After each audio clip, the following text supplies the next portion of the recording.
Hello good people, how are you doing? I hope you're all doing fine. As for my summers, oh my goodness, these days I have a baby. I have a new baby, guys. This tobacco is my new baby. I have a new baby that I have to nurse every day. Every day I have to nurse my baby. I have to feed her, I have to wash, I have to do everything. Look at that. Guys, I don't know what to say really. Oh, you stop it. I don't know what to say. I am overwhelmed and I can't say I'll advise anyone against growing tobacco because I haven't seen the West yet. I'm only assuming I've seen the West, but the West is yet to come. When my tobacco is in that room there, that one there,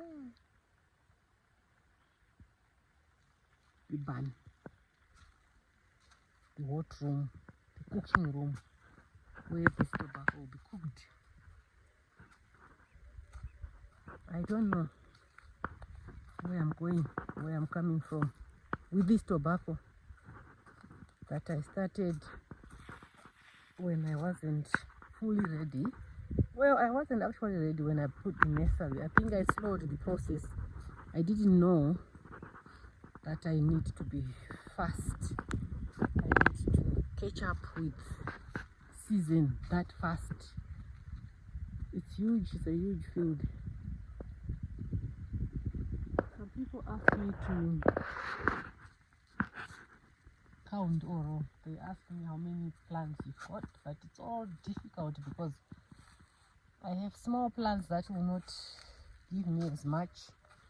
I have big plants that will give me something. So you can't really say I have so much plants, healthy plants. But in the next trial, I will know how many plants I will have put in my field. I will have experience, I will have the knowledge and everything. But as for now, I don't know how many plants. Don't ask me that. People keep asking me that question.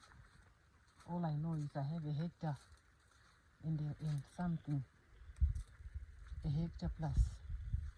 So I'll just calculate as I have a hectare. I'm just at the beginning of the field. I'm not even in the middle. It goes further and further and further. I'm not saying anything because I don't have anything to say honestly about this tobacco, apart from that I'm overwhelmed. I am trying my best. You see that barn there? The tall building. Can you see it? Let me see that one. It's not yet done. And yet I have ripe tobacco. Some of my tobacco is ripe.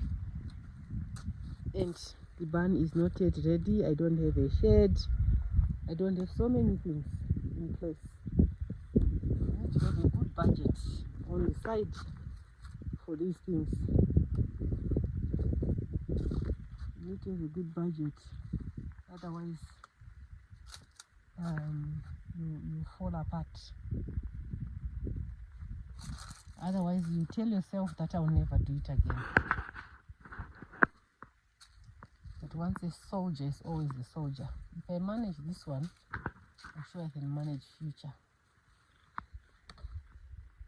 The problem with tobacco is it's like a baby. That's why I said I have a baby.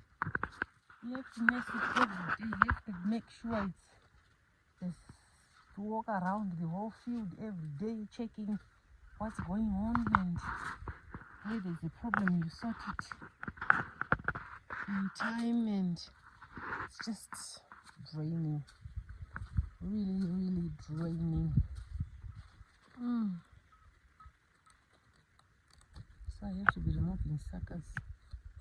We're doing it manual. Sometimes we use a herbicide. But when I do it next time, I'll record the whole process for those who want to venture into tobacco growing. It's best to learn from a learner, from someone who is new in the industry. They have failed, they have made mistakes. Some of them drastic mistakes, some of them not so bad mistakes. Like this is a mistake. This one, putting this in the middle of tobacco that's already grown. We just wanted to utilize, we had extra tobacco, so we didn't know where else to put it. So there were bigger lines. Can you see that? This line here, I think there's 3 of them, 1, 2, 3. We put it in the middle of bigger lines that had grown, because we wanted to utilize the land. And these lines were too wide apart. That's the other one, this one. And there's a third one, which is here. This one. This tobacco will be affected. The growth is already affected. It should have grown taller or bigger or whatever, but it's been affected. As you can see, the neighboring plants, they are a meter away. Good. So this is my tobacco. You can hardly see me if you are far away. It has grown. So, like I said, I'm learning, and I'm learning the hard way. I wasn't expecting this at all, but it's happening. I have to tackle it.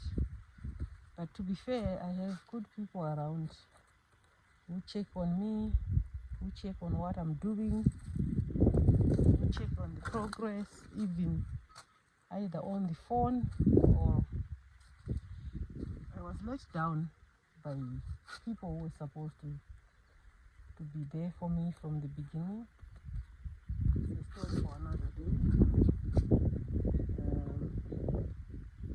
Can't really say let down. When I heard of their workload, caseloads, they have caseloads, just like we do in other jobs.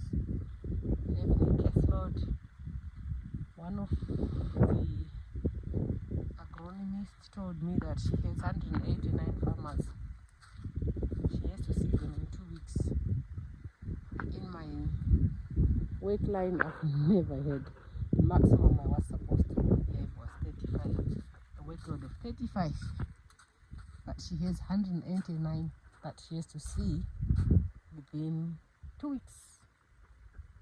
So you can imagine, me as a new farmer who is not even registered, they'll forget about you.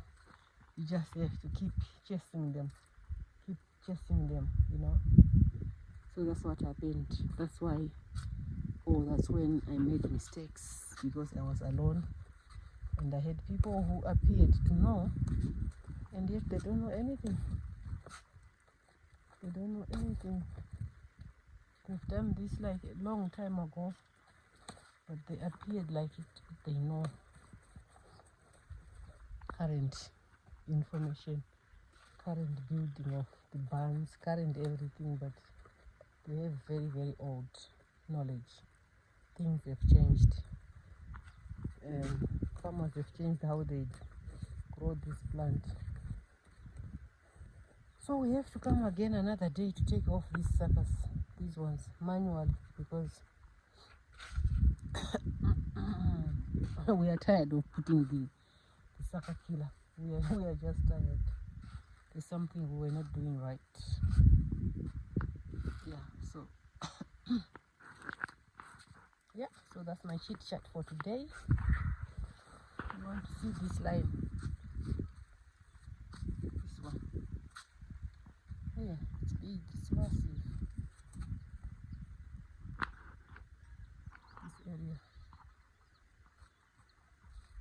massive plants there. I don't know if the camera is doing it any justice, but look at that.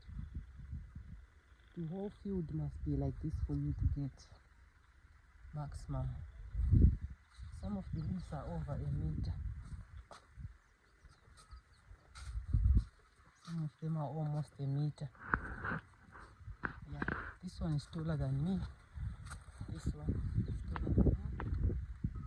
And it has big leaves like this one. That's massive. And this one. We're affected by this disease. I don't know whether it's a disease or not. It's sunburn or whatever. I've done some research. I've not come across anyone who's telling me the truth. Except I don't know which one is the truth because there's so many versions of it. So I just ignored this. I put some. Was it a herbicide? No. Well, I don't know. Some chemicals to try and control. I guess it's wasted money because it's like the whole field is now affected. Yeah, like that. I'm sure you can see the tips of the leaves. They've changed color. So yeah guys, I'll be updating you on how I'm getting on with my tobacco. If all goes well, I'm hoping everything goes well despite lack of knowledge. I'm hoping that I continue loving this plant. If you have the resources, the patience, I'm sure you can, and the time, you can manage this plant, this crop. Resources, time, and patience, they go hand in hand when growing this tobacco. I've left some characteristics that you need because I have not that much experience. So yeah, I'll be recording more. Next we are going into the burning process, well, curing process. That's what we are going into next, which is hopefully next week because some of our tobacco is overripened now. Overripened, but it looks like small sections. It needs to